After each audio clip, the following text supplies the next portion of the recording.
சீயோன் விசுவாச தேவாலயம் வழங்கும் ஜீவ குரல்.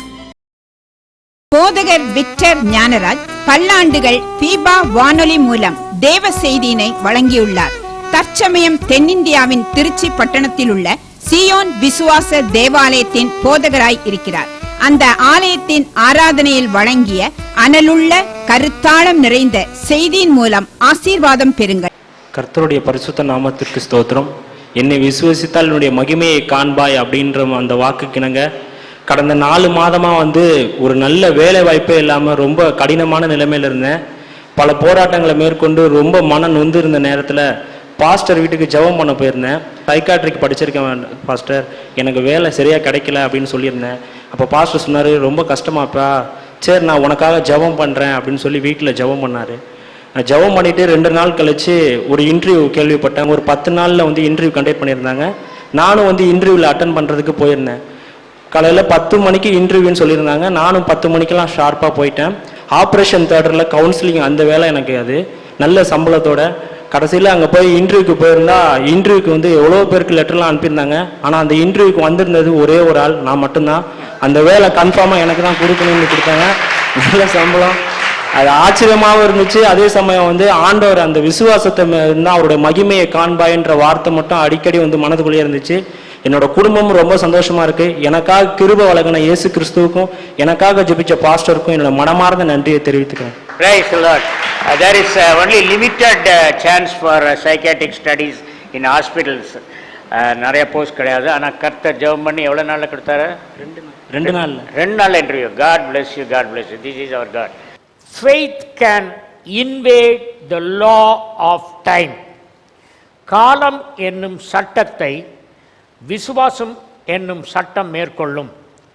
The law of time can be broken or overridden by the law of faith.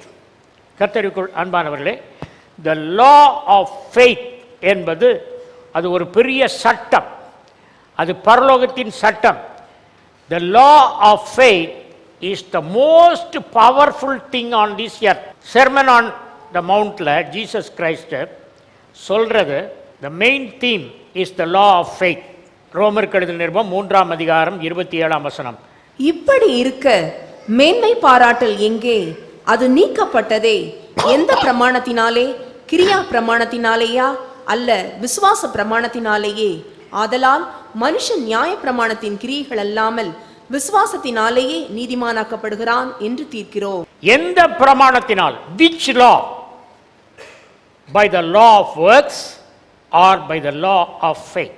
தேவன் ஆதாமை ஏதேன் தோட்டத்தில் படைத்த பொழுது he was operating by the law of faith. Law of faith is based on obedience to God's word. விசுவாசம் என்னும் சட்டம் எந்த அளவிற்கு ஆண்டவருடைய வார்த்தைக்கு நீங்கள் கீழ்ப்படுகிறீர்கள் என்ற அடிப்படையில் அந்த சட்டம் செயல்படும். தேவன் சொல்லியிருந்தார், 10 கட்டளையை ஆதாமுக்கு தேவன் கொடுக்கவில்லை, ஒரு கட்டளையை கொடுத்தார். ரொம்ப சிம்பிள். என்ன கொடுத்தார்?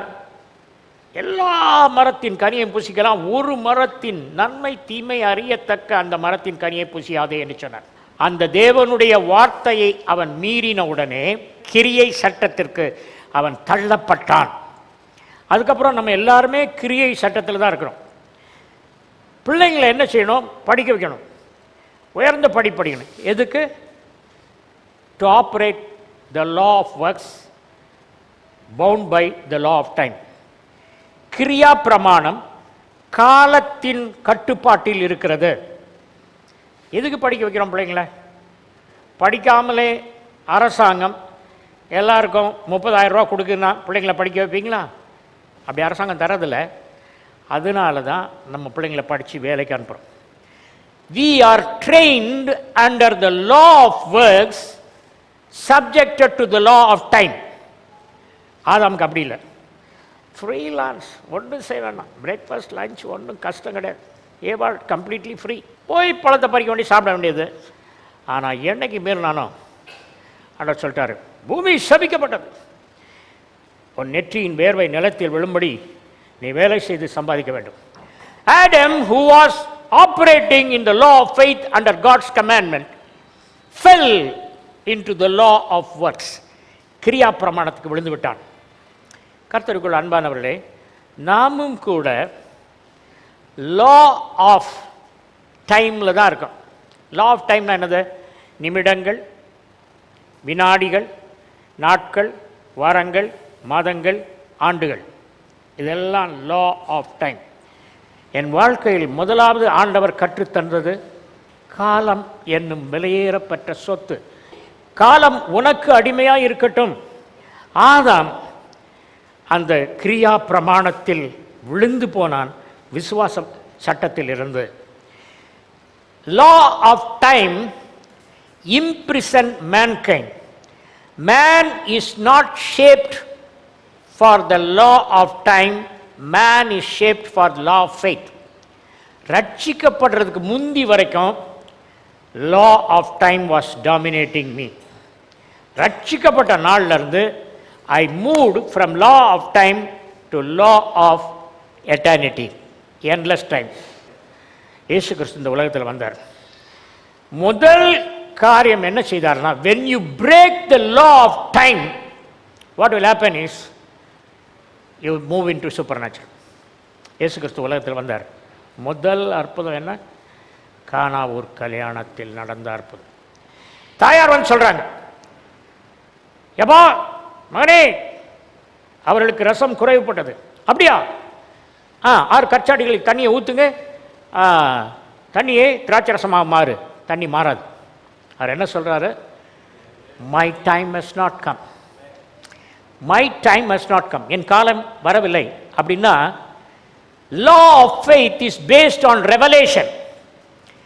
வெளிப்பாட்டின் அறிவு, வெளிப்படுத்துதல். வசனத்திலிருந்து கர்த்தர் காரியங்களை வெளிப்படுத்த you grow in the law of faith. என் வேளை வரவில்லை என்று இயேசு சொன்னதுக்கு அர்த்தம் என்னவென்றால், பரலோகத்திலிருந்து வெளிப்பாடுகளை பெற்றுக்கொள்ளும் என் வேளை வரவில்லை, பரலோகம் எனக்கு அனுமதி கொடுக்கவில்லை அப்படின்னு தான் சொல்றாரு. அந்த பரலோகம் அனுமதி கொடுத்தவுடன் அவர் தண்ணீரை திராட்சரசமாக மாற்றுகிறார். இயேசு தம் முதலாம் அற்புதத்தை கானாவூரிலே செய்து அவருடைய மகிமையை வெளிப்படுத்தினார். when you break the law of time, the glory will come. மகிமை வரும். காலத்தின் சட்டத்தை உடைக்கும் பொழுது மகிமை வரும். ஆண்டவர் எனக்கு சொன்னார், you have to break the law of time. பல ஆண்டுகளுக்கு முன்பாக கனடா தேசத்தில் ஃபெர்கஸ் என்ற இடத்தில் மினிஸ்ட்ரி பண்ணிட்டு அங்கேருந்து பீம்ஸ்வைல் போனோம். 150 கிலோமீட்டர். மார்க்குங்கிறவர் ஒரு பெரிய போட் பெருசு ஒரு காரில் என்னை கூப்பிட்டு போகிறார். டெம்பரேச்சர் -15.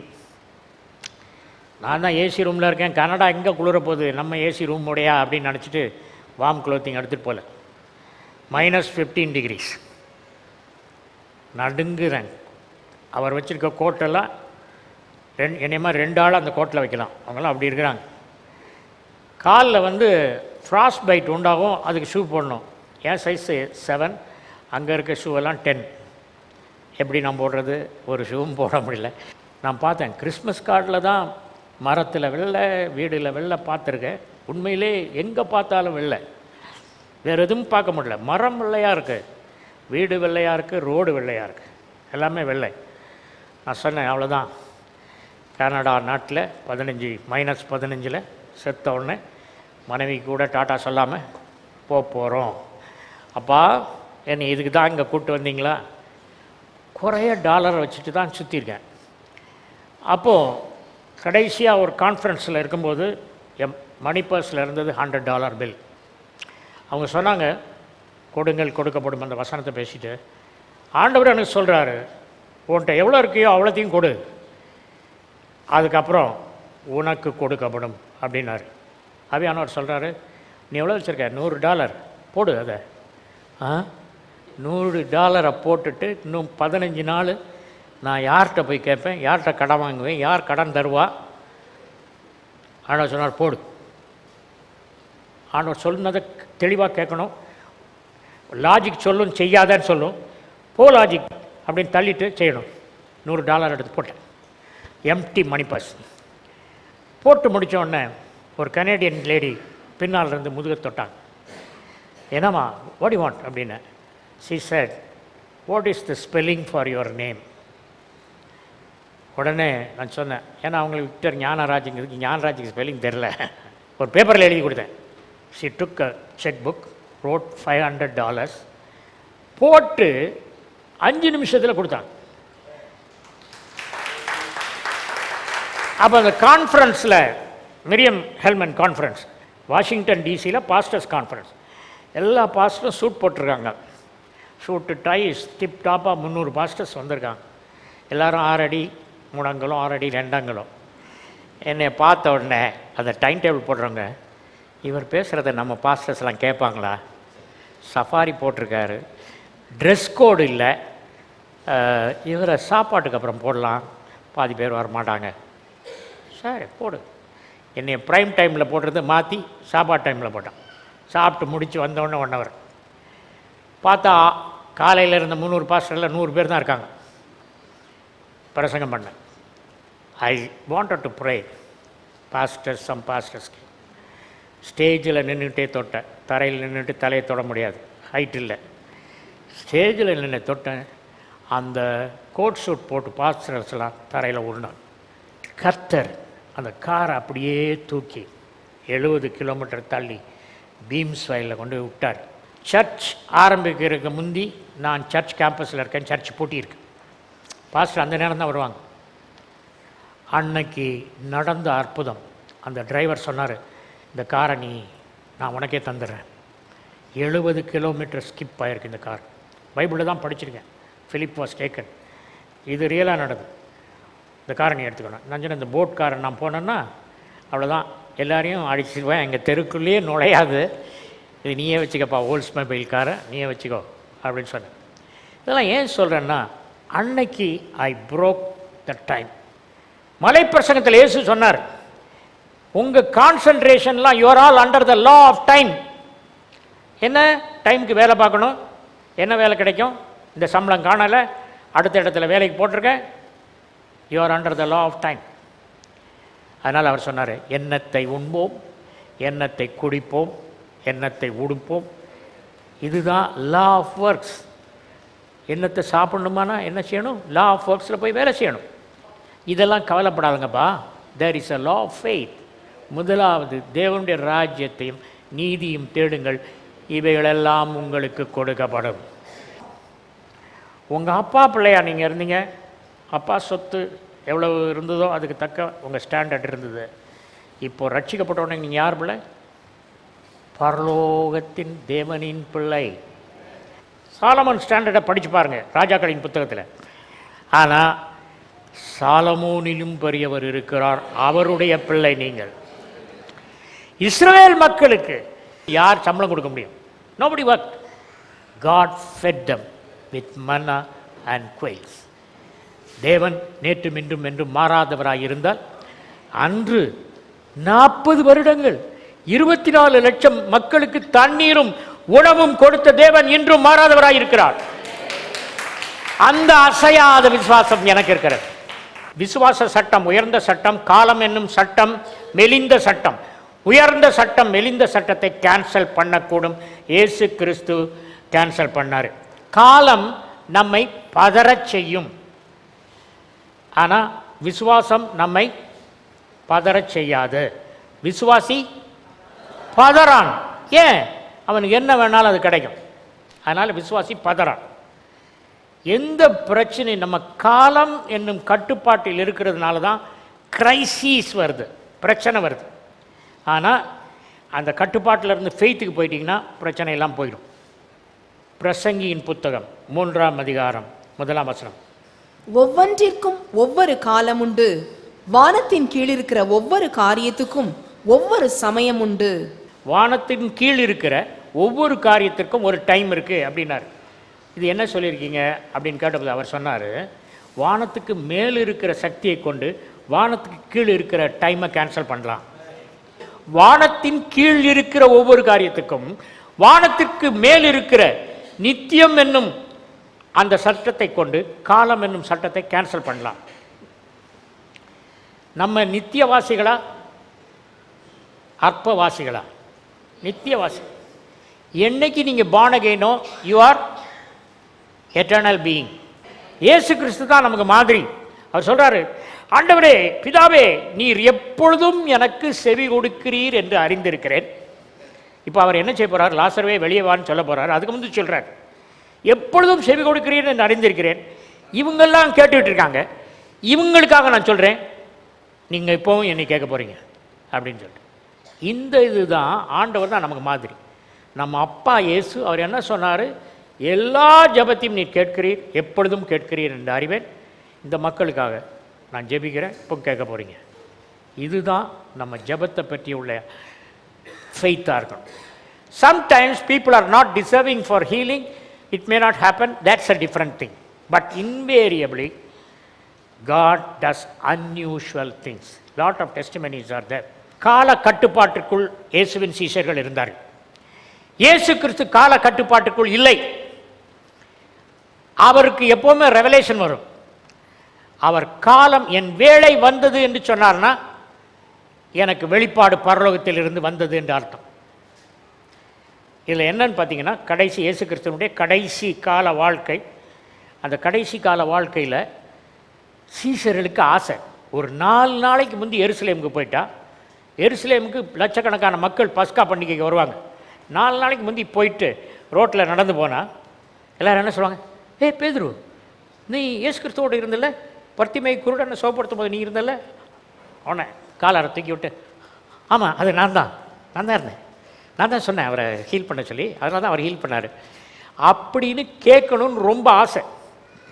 அதனால் இயேசு கிறிஸ்து வந்து, ஐயா பஸ்கா பண்டிகைக்கு இன்னும் 4 நாள் இருக்குது, நாங்கள் போகலான்னு நினைக்கிறோம், வரீங்களா அப்படின்னாங்க. அது சொல்கிறார், என் வேலை வரவில்லை, பிதா அவருக்கு சொல்ல போன்னு சொல்ல. ஜீசஸ் தனியாக இருக்கார். 12 சீசர்கள் 12 பேரும் கைவிட்டு போயிட்டான். எதுக்கு? பாப்புலாரிட்டி என்ஜாய் பண்ண. John's gospel chapter 7 verse 8. நீங்கள் இந்த பண்டிகைக்கு போங்கள், என் வேளை இன்னும் வராதபடியால் நான் இந்த பண்டிகைக்கு இப்பொழுது போகிறதில்லை என்றார். எனக்கு ரெவலேஷன் போன்னு சொல்லி பரலோகத்திலிருந்து வரல, அதனால நீங்களாம் போங்கப்பா. உங்களுக்கு ரெவலேஷன் வந்தாலும் வராட்டாலும் நீங்கள் போவீங்க. You are bound by time. But I am not bound by time, I am bound by revelation. இப்போ ஒரு கேள்வி, can a believer override or revoke the law of time? காலம் என்னும் சட்டத்தை ஒரு விசுவாசி மேற்கொள்ள முடியுமா? அதுக்கு பதில் சொல்ல விரும்புகிறேன். முதலாவது, காலம் என்னும் சட்டத்தை மேற்கொள்ள முடியும்னு நீங்கள் நம்பிக்கை இருந்தால் தான் அதை உடைக்க முடியும். வெயிட் லிஃப்ட் பண்ணுறவன் இந்த வெயிட்டை தூக்க முடியுமா அப்படின்னு விசுவாசம் இருந்தால் தான் தூக்க போகணும். அவன் விசுவாசம் இல்லைன்னா தூக்க முடியாது. அதை மாதிரி முதலாவது, காலம் என்னும் சட்டத்தை நீங்கள் உடைக்க முடியுமா விசுவாசியாக? விசுவாசியானதுனால தன்னால் உடைஞ்சிராது, அதை நீங்கள் கிளைம் பண்ணணும்.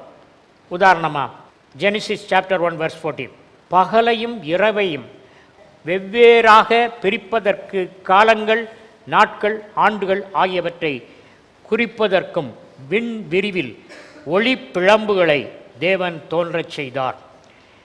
Time was created on the 4th day. Time was the creation of God's hand. காலம் என்பது தேவனுடைய கையின் செயல். தேவனுடைய கையின் செயலை நம்ம மேற்கொள்ள முடியுமா? மேற்கொள்ள முடியாது. ஆதியாகமம் 1:28, பூமியை கீழ்ப்படுத்தி ஆண்டு கொள்ளுங்கள் என்று சொல்லி அவர்களை ஆசீர்வதித்தார். ஆட்சி செய்ய சொல்லியிருக்காரு, ஆனால் நம்ம காலம் ஆட்சி செய்கிறது. எல்கேஜி பையன் எந்திரிடா ஸ்கூல் போகணும்டா, டைம் ஆயிடுச்சுடா. பிள்ளைகிட்ட எத்தனை தடவை நீங்கள் டைம் ஆச்சு இன்னும் தூங்கிட்டு இருக்கியான்னு சொல்கிறீங்க? Time time time time. Isaiah 45:11. இஸ்ரவேலின் பரிசுத்தரும் அவனை உருவாக்கினவருமாகிய கர்த்தர் சொல்லுகிறதாவது, வரும் காரியங்களை என்னிடத்தில் கேளுங்கள், என் பிள்ளைகளை குறித்தும் என் கரங்களின் கிரியைகளை குறித்தும் எனக்கு கட்டளையிடுங்கள். பாருங்க, தேவன் சொல்றாரு, என் வருங்காரியத்தை குறித்து என்னிடத்தில் கேளுங்கள். என்ன நடக்க போகுதுன்னு கேளுங்க ஆண்டவர்கிட்ட. அது என்ன நடந்தால் நடந்துட்டு போகுது, நடக்கிற நேரத்தில் நடக்கட்டும், இதுதான் நம்ம எண்ணம். ஆனால் ஆண்டவர் சொல்றாரு, என்ன நடக்க போகுதுன்னு கேளுன்றார். கேட்டால் அவர் சொல்லுவார், என் கரங்களின் கிரியைகளை குறித்தும் எனக்கு கட்டளையிடுங்கள். யார் கட்டளை கொடுப்பா? பாஸ் சர்வெண்ட்டு கட்டளை கொடுப்பான். இங்கே தேவன் சொல்றாரு, கடைக்குட்டியான மனிதனை பார்த்து நீ எனக்கு கட்டளை கொடு. இந்த வசனத்தை ஒரிஜினலில் நான் வாசிக்கும்போது என்ன இருக்குன்னா, என் கைவினை பற்றி எனக்கு கட்டளை இடுவீர்களா? அவர் கேட்குறார். நான் கையினால் எத்தனையோ படைச்சிருக்கேன், அதெல்லாம் நீங்கள் ஆண்டுகோள்கன்னு சொன்னேன், ஆண்டுகோள்ல உங்களுக்கு தெரியல, எனக்கு கட்டளை கொடுப்பீர்களா? கட்டளை யார் கொடுக்குறது? ஒரு பெரிய ஆள் வாட்ச்மேன் கொடுப்பான் கட்டளை. ஆனால் ஆண்டவர் சொல்கிறாரு, நம்மளை பார்த்து கட்டளை கொடுங்கள்னார். நீங்கள் எதுக்காவது கட்டளை கொடுத்துருக்கீங்களா? இந்த சத்தியத்தை நல்லா புரிஞ்சு கொண்டவன், டைம் நம்ம கட்டுப்பாட்டில் இருக்கு, நல்லா கட்டளை கொடுங்கள்னோடனே பிடிச்சிட்டு கட்டளை கொடுத்தது யோசுவா. அவன் யார்கிட்ட கட்டளை கொடுத்தான்? நேராக சூரியனை பார்த்து, சூரியன் ஸ்டாப். சூரியனை ஸ்டாப் பண்ணி கட்டளை கொடுத்தான்னு ஆண்டவர் கட்டளை கொடுக்க சொல்லியிருக்காரு. கட்டளை கொடுத்தான்னு பைபிள் எழுதியிருக்கு. எதுக்கு? சூரியனே நீ கட்டளை கொடுத்தனா நிறுத்தலாம்பா. உனக்கு ஒரு சுண்டக்காய் கட்டிக்கு கட்டளை கொடுக்க தெரியல, நீ என்னைக்கு போய் சூரியனுக்கு கட்டளை கொடுக்க போற? உங்கள் கட்டளைகளுக்கு அதிகாரம் இருக்கிற.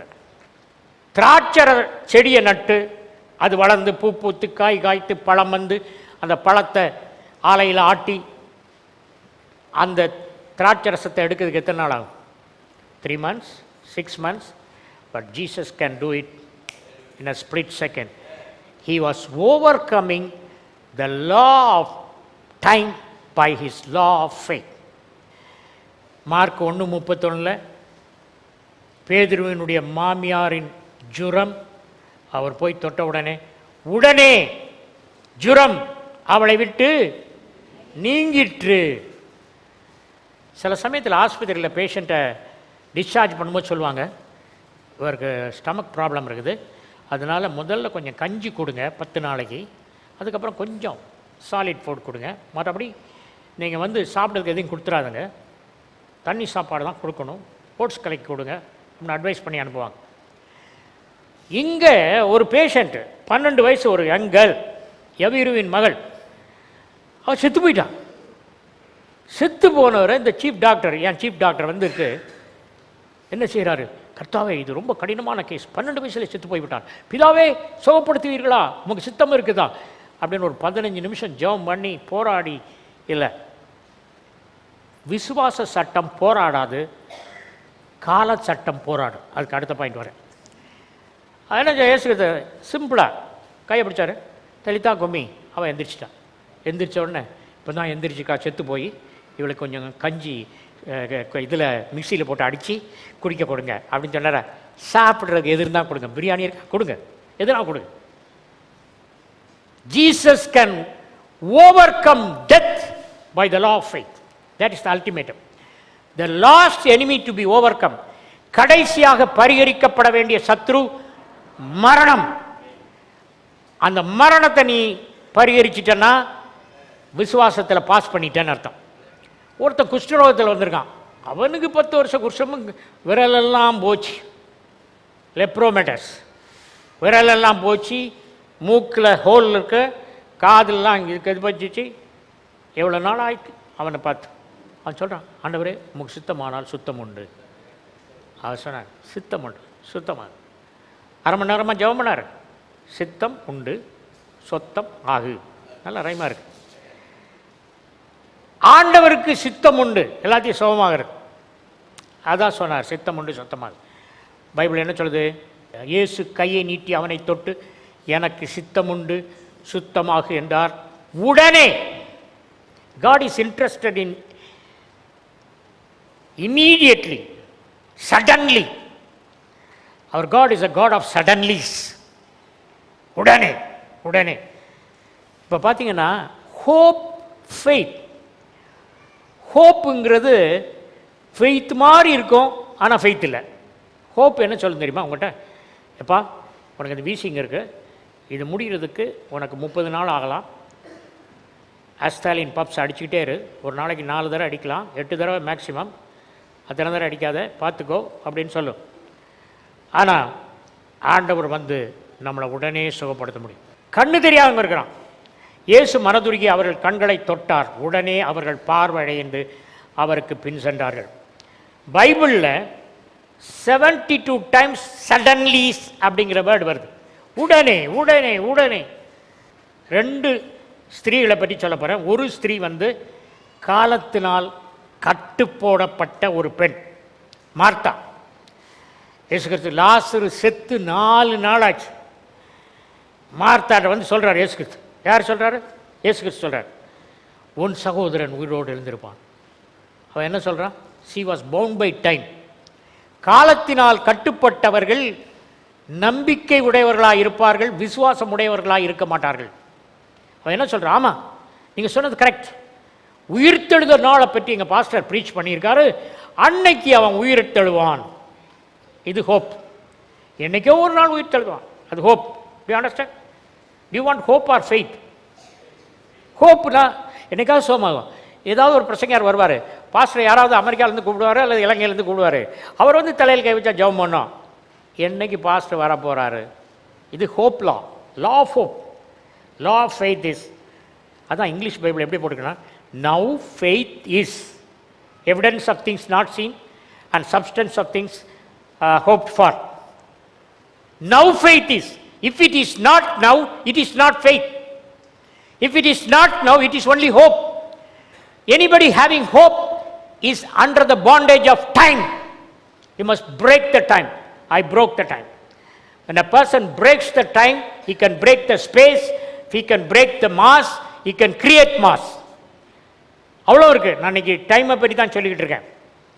இல்லாததை இருக்கிறதை போல் அழைக்கிற தேவனின் பிள்ளை. உங்க அப்பா அம்மா இருக்க வேண்டாமா? ஒரு குடும்பத்தில் அப்பா அம்மா டாக்டரா இருந்தா பையனை என்ன செய்வாங்க? டாக்டர் ஆகும்.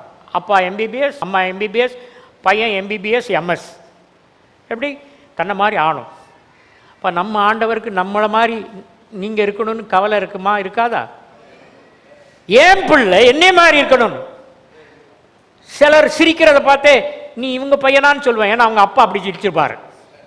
அப்பாவை பார்த்து சிரித்து சிரித்து பையனுக்கு அதே ஸ்டைல் சிரிப்பு வந்துருச்சு. அதனால் சிரிக்கிறத பார்த்து சொல்லலாம். அது மாத்திரம் இல்லை, நடக்கிறத பார்த்து சொல்லலாம். இதெல்லாம் கூர்ந்து கவனிக்கிறேன். ஒவ்வொருத்தரும் எப்படி நடக்கிறாரு. பிசாசின் கிரியைகளை அழிக்கவே மனுஷகுமாரன் வந்தார். பிசாசின் கிரியைகளை அழிக்கவே மனுஷகுமாரன் வந்தார். அந்த மனுஷகுமாரன் எனக்கு கொடுத்திருக்க அதிகாரத்தில் பேசுகிறேன். பிசாசினால் அவதைப்பட்டுக் கொண்டிருக்கும் மகளே, உன் மகன் பிசாசினால் பிடிபட்டிருக்கிறான். இப்பொழுதே இயேசுவின் நாமத்தில் அந்த பிசாசை இயேசுவின் நாமத்தில் வெளியே போ என்று கட்டளையிடுகிறேன். In Jesus name, in Jesus name. என்ன தேவை இருக்கிறதோ, ப்ரொமோஷன் கொடுக்கவில்லையா? உன்னை தட்டி வைத்து விட்டார்களா?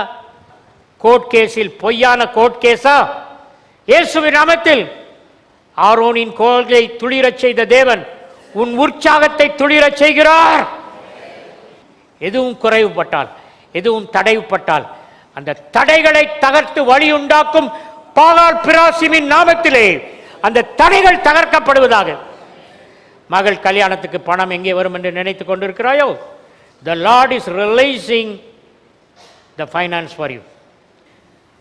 I speak to the global audience. You sow money into this ministry. ஜீவக்குரல் மினிஸ்ட்ரிக்கு நீங்கள் சோ பண்ணுங்க. எனக்கு காசு வேணும்னு கேட்கல. ஆண்டவர் உங்களுக்கு ஆசீர்வதிக்கணும்னா இந்த நிகழ்ச்சியை உலகம் முழுதும் பார்க்குறவங்க சப்போர்ட் திஸ் மினிஸ்ட்ரி. இயேசுவின் நாமத்தில் ஜெபிக்கிறேன் நல்ல பிதாவே, ஆமென். ஹெவன்ஸ் இன்டர்செப்ட் என்ற ஆங்கில புத்தகம் தற்பொழுது தமிழ் மொழியாக்கம் செய்யப்பட்டு பரலோக குறுக்கீடு என்ற பெயரில் வெளிவந்திருக்கிறது. அப்புத்தகம் வாங்க விரும்புவோர் ஜீவக்குரல் புத்தக நிலையத்தை அணுகவும். எங்கள் முகவரி ஜீவக்குரல் 18/32 மங்கம்மாள் சாலை, திருச்சி 620021, தமிழ்நாடு, இந்தியா.